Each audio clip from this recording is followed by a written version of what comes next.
मेरा नाम डेविड है। मैं मैक्सिको के एक छोटे से शहर में अपने परिवार के साथ रहता हूं। मेरी पत्नी मारिया से मेरा प्रेम विवाह हुआ था। मेरे माता पिता इस विवाह के लिए राजी नहीं थे, इसलिए मैंने शादी के बाद अलग रहने का फैसला किया।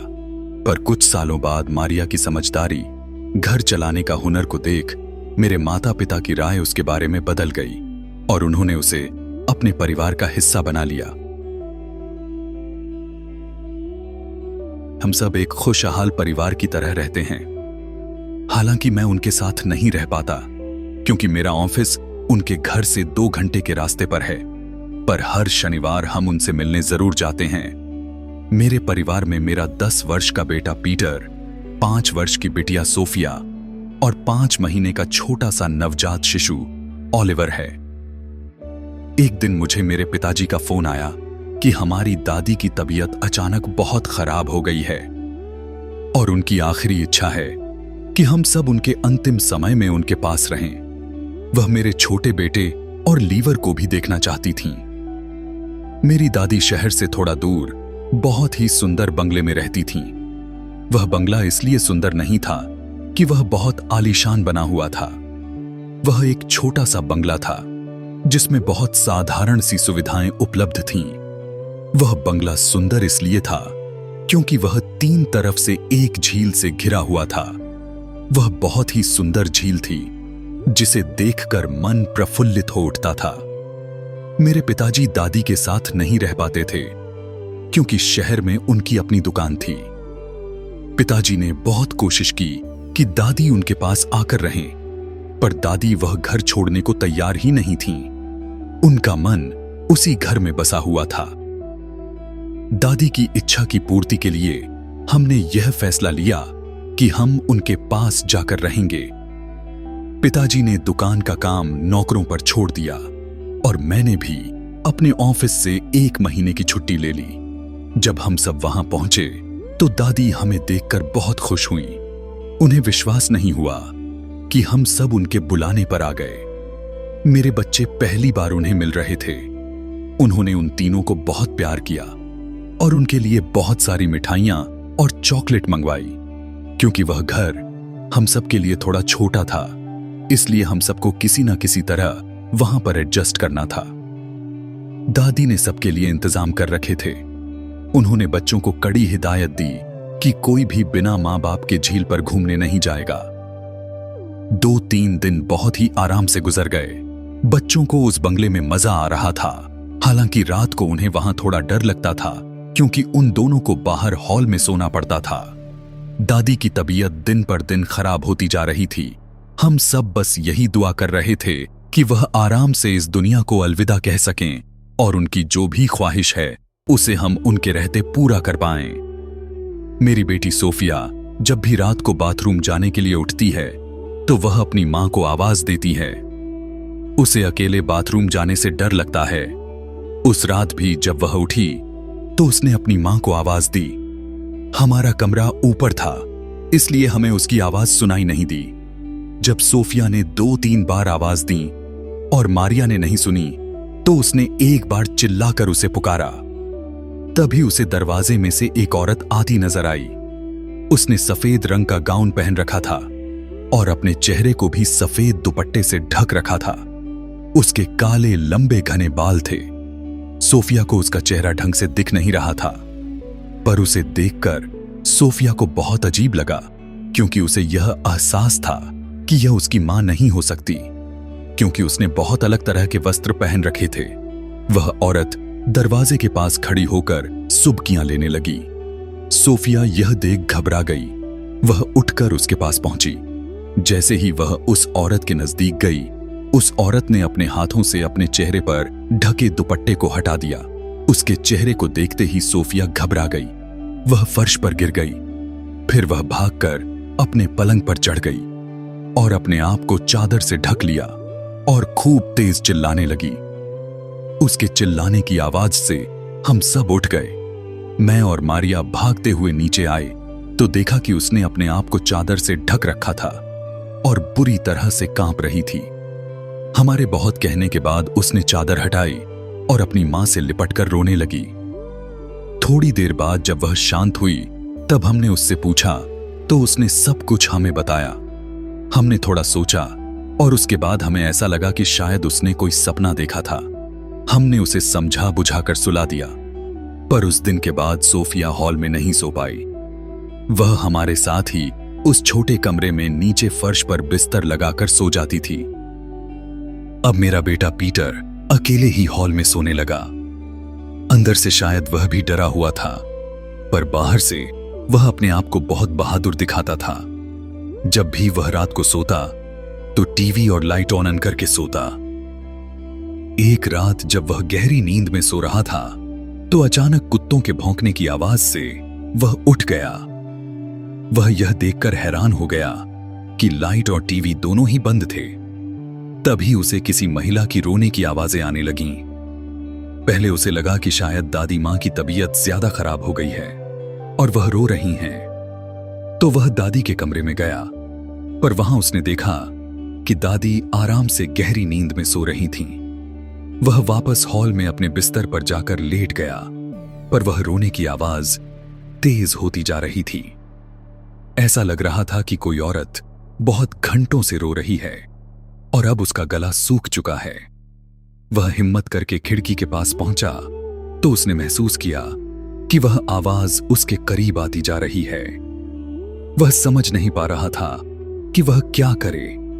एक तरफ वह अंदर ही अंदर डर रहा था, डर के मारे कांप रहा था, और दूसरी तरफ वह अपनी बहादुर लड़के की छवि को खराब नहीं करना चाहता था।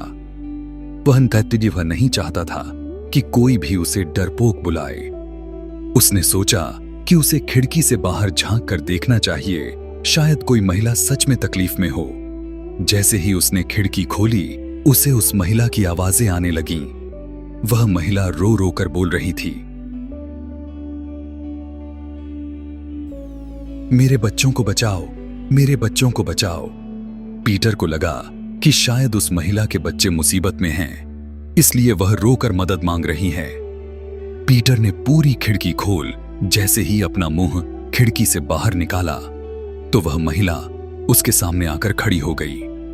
उसके भयानक स्वरूप को देखकर पीटर बुरी तरह डर गया और डर के मारे कांपने लगा। तभी उस महिला के अजीब से कंकाल के समान दिखने वाले हाथों ने पीटर के हाथ को कसकर जकड़ लिया। अब पीटर के पसीने छूट गए। वह कांपते हुए जोर से चीखा। उसके चीखते ही उस औरत रूपी चुड़ैल की पकड़ कमजोर हो गई और पीटर ने उससे झटके से अपना हाथ छुड़ा लिया और सरपट दौड़कर हमारे कमरे में आ गया। उसने आकर जोर से मुझे हिलाया। मैं घबरा कर उठा तो वह इतनी बुरी तरह कांप रहा था कि उससे बोला भी नहीं जा रहा था। वह हांफते हुए नीचे की तरफ इशारा कर रहा था। तब तक मेरी पत्नी मारिया भी उठ गई। हम दोनों उसे लेकर नीचे पहुंचे, पर वहां कुछ नहीं था। पीटर अब थोड़ा डरा डरा सा रहने लगा। वह अकेले कहीं भी घर में जाने से डरता था। बच्चों की ऐसी हालत देख मैं और मारिया थोड़ा परेशान हो गए। हमने अपने माता पिता को सब कुछ बताया। मेरे माता पिता भी थोड़ा परेशान हुए, पर हम यह बात दादी को नहीं बता सकते थे। उनके इस अंतिम समय में हम सब उन्हें छोड़कर नहीं जा सकते थे, इसलिए हमने फैसला किया कि अब सब बच्चे हमारे ही कमरे में सोएंगे। एक दिन मेरी पत्नी मारिया ने हमारे बेटे ओलिवर को पालने में खिड़की के पास लेटा रखा था। वह कमरे में कुछ काम कर रही थी। मैं नीचे हॉल में कुछ काम कर रहा था कि अचानक मुझे किसी महिला के रोने की आवाज सुनाई पड़ी। मैं उठकर किचन की तरफ गया तो वह आवाज और तेज हो गई। मैंने मारिया को आवाज लगाई। मारिया दौड़कर मेरे पास आई।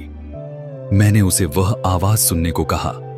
उसने जब ध्यान से सुना तो उसे भी किसी महिला के रोने की आवाजें आ रही थीं, पर अब वह आवाज हमसे दूर होती प्रतीत हो रही थी और धीरे धीरे वह आवाज आनी बंद हो गई। तभी अचानक हमें अपने छोटे बेटे और ओलिवर के बहुत तेज रोने की आवाजें सुनाई दीं। हम बेसुध हो उस तरफ भागे। जैसे ही हमने कमरे का दरवाजा खोला तो सामने का दृश्य देख हमारा कलेजा मुंह को आ गया। हमारे बेटे के पालने के नजदीक एक परछाई दिखाई पड़ी। उस परछाई ने सफेद रंग का गाउन पहन रखा था और उसका चेहरा भी सफेद रंग के दुपट्टे से थका हुआ था। उसने जैसे ही ओलिवर को उठाने के लिए हाथ बढ़ाया, मेरी पत्नी मारिया चीख पड़ी और भागकर उसने ओलिवर को अपनी गोद में उठा लिया। बिजली से भी तेज रफ्तार से वह परछाई खिड़की से बाहर निकल गई। मैंने भागकर खिड़की बंद कर दी और हम दोनों छोटे से ओलिवर को चुप कराने में लग गए। अब यह बात साफ हो चुकी थी कि उस घर में किसी न किसी परछाई का साया था और जो कुछ भी सोफिया और पीटर ने हमें बताया वह सच था। हम सब बड़े लोग हॉल में इकट्ठा हो इस बात पर चर्चा कर रहे थे, पर पीटर और सोफिया इतना डर गए थे कि डर के मारे वह एक कोने में बैठे हुए थे। वह शायद अतीत में हुए अपने अनुभव को याद करके डर रहे थे। तभी मेरी मां ने बताया कि मेरे बचपन में जब वह इस मकान में रहते थे तब उनको भी ऐसा ही कुछ अनुभव हुआ था। उस समय ला लोराना के किस्से बहुत प्रचलित थे। वह एक औरत की ऐसी परछाई थी जो केवल बच्चों को उठाकर लेकर जाती थी। यदि कोई बच्चा उसके रोने की आवाज सुन उसकी तरफ बढ़ता था तो वह उस बच्चे को वहां से गायब कर देती थी। मेरे पिताजी के अनुसार अब एक ही रास्ता था। हमें किसी ऐसे इंसान को बुलाना पड़ेगा जो ऐसी आत्माओं को कैद करने की शक्ति रखता है। मेरी मां की सहेली एक ऐसे अघोरी बाबा को जानती थी जिनके पास ऐसी असाधारण शक्ति थी। उन्होंने उसे हमारे घर बुला लिया। जब वह अघोरी बाबा हमारे घर आए तो उन्हें देख हम सब कुछ वक्त के लिए डर गए। उनका हुलिया ही कुछ ऐसा था। उनके गले में धातु की बनी नर मुंड की माला लटकी थी, हाथ में चिमटा, कान में कुंडल और पूरे शरीर पर राख मल रखी थी। यहां अघोरी बाबा आत्मा शक्तियों को अपने वश में करने के लिए बहुत प्रसिद्ध थे। सब कुछ सुनने के बाद उन्होंने वहां एक छोटी सी तांत्रिक पूजा करने का उपाय सुझाया। उस पूजा में कुछ असाधारण सामान की आवश्यकता पड़ने वाली थी, जिसे देखकर शायद बच्चे डर जाए, इसलिए बच्चों को दादी के कमरे में बैठा दिया गया। कुछ समय में उन्होंने अपना सारा सामान लगा लिया और तंत्र मंत्र विद्या प्रारंभ कर दी। लगभग 1 घंटे के तंत्र मंत्र के बाद वहां एक अजीब सी शक्ति का एहसास होने लगा। हम सब डरकर एक दूसरे का हाथ पकड़कर बैठे रहे। तभी हमने देखा कि वह बाबा किसी अनदेखी शक्ति से बात कर रहे हैं। उन्होंने उस शक्ति को कई बार अपने पास बुलाने की कोशिश करी, पर वह नहीं आई। तब उन्होंने एक बहुत ही शक्तिशाली मंत्र का उपयोग किया। तभी बिजली से भी तेज रफ्तार से एक परछाई उनके सामने आकर खड़ी हो गई। वह परछाई जोर जोर से चीख रही थी। हम सब उसे देख डर से कांपने लगे। उस बाबा ने उस परछाई को एक बोतल में आने को कहा, पर जब वह परछाई नहीं मानी तो उन्होंने एक मंत्र का उच्चारण किया, जिससे वह परछाई तड़पने लगी और घर में इधर उधर दौड़ने लगी। हम सब ने अपने आप को एक चादर के नीचे छुपा लिया। फिर उस बाबा ने अपने मंत्रों का उच्चारण और जोर से करना प्रारंभ कर दिया। कुछ समय बाद वह परछाई उस बोतल में कैद हो गई। उसकी बोतल में कैद होते ही मानो एक सन्नाटा छा गया। ऐसा लगा जैसे बहुत तेज तूफान आया हो और अब सब थम गया हो। अघोरी बाबा ने हमें बताया कि अब सब कुछ सही हो गया है। अब वह परछाई हमें कभी भी परेशान नहीं करेगी। कुछ दिनों बाद दादी भी इस दुनिया से चली गईं। अब हम सबके भी वापस जाने का समय आ गया था। मेरे पिताजी ने दादी के उस घर को बेचने की बात करी, पर मेरी मां ने मना कर दिया। उन्होंने बोला कि हमें इस घर को बंद करके ऐसे ही रखना चाहिए। भले ही उस बाबा ने उस परछाई को बोतल में कैद कर लिया था, पर इस घर को किसी और को बेचकर हम किसी और को परेशानी में क्यों डालें? हम वापस अपने घर पहुंच गए। कुछ दिनों तक पीटर और सोफिया डरे सहमे से रहते थे। वह उस घर में हुए अपने अनुभव को भुला नहीं पा रहे थे, पर जैसे कहते हैं कि वक्त सब कुछ भुला देता है, सारे जख्म भर देता है, ऐसे ही धीरे धीरे वक्त के साथ वह भी सब कुछ भूल गए और सब कुछ पहले की तरह सही हो गया।